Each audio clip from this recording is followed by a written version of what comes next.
என்னை பெற்றதவனா எங்கள் அம்மாவாக இருக்கலாம். ஆனால் எனக்கு வந்து பேருட்டு வளர்த்தது எல்லாமே இந்த எசகியம்மா தான். இந்த கோயில் கூட எப்போ வரும் நம்ம ஃபாலோவர்ஸ் நிறைய பேர் கேட்டிங்க. வர 28ஆம் தேதி வருது. மறக்காமல் எல்லோரும் வந்துருங்க என்ன. ஃபஸ்ட்டு நான் வீடியோ போட்ட வீடியோ என்ன வீடியோ தெரியுமா? யூடியூப்பில் எசகியம்மன் கோயில் வீடியோ தான். நான் அந்த கோயிலுக்கு வருஷம் போயிடுவேன். அந்த கோயில் வீடியோ வருஷம் என் யூடியூப் சேனல் அப்லோடில் கிடக்கும். அதில் 2வது வருஷம் போச்சில் வீடியோ எடுத்து என் யூடியூப் சேனல் அப்லோடு கொடுத்தேன். அதில் வந்து அந்த வீடியோ 1500 வியூஸு, அரை மணி நேரம் வீடியோ. எனக்கு உண்மையிலே ஆச்சரியமாகி போச்சு. அதுக்கப்புறம் தான் தோணுச்சு, இன்ஸ்டாகிராம்லேயும் இதே மாதிரி எல்லா கோயில் கூடயும் வீடியோ எடுத்து போடலாமே. நம்மளுக்கு வந்து நம்ம ஒரு 6 மணி நேரத்தில் உள்ள எல்லா கோயிலோடையும் எடுத்து போட்டோம்னா எல்லா கோயிலும் கண்டிப்பாக வெளியே தெரியும்னு சொல்லிட்டு நான் இன்ஸ்டாகிராமில் வீடியோ போட ஆரம்பித்தேன். அடுத்து யூடியூப்லும் வீடியோ போட்டுட்ருக்கேன். இப்போ கடைசியாக என்ன தான் கதைன்னா, எசகியம்மன் கோயில் கூட விரைவில் வரப்போகுது. 28ஆம் தேதி கோயில் கூட. மறக்காமல் எல்லோரும் நம்ம ஃபாலோவர்ஸ் எல்லோரும் வந்துடுங்க.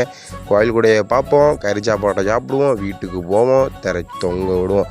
நல்லாயிருப்போம். எல்லோரும் நல்லாயிருப்போம். மறக்காமல் இந்த வீடியோ ஷேர் பண்ணுங்கள். அடுத்த இல்லை பார்ப்போம். வரட்டா?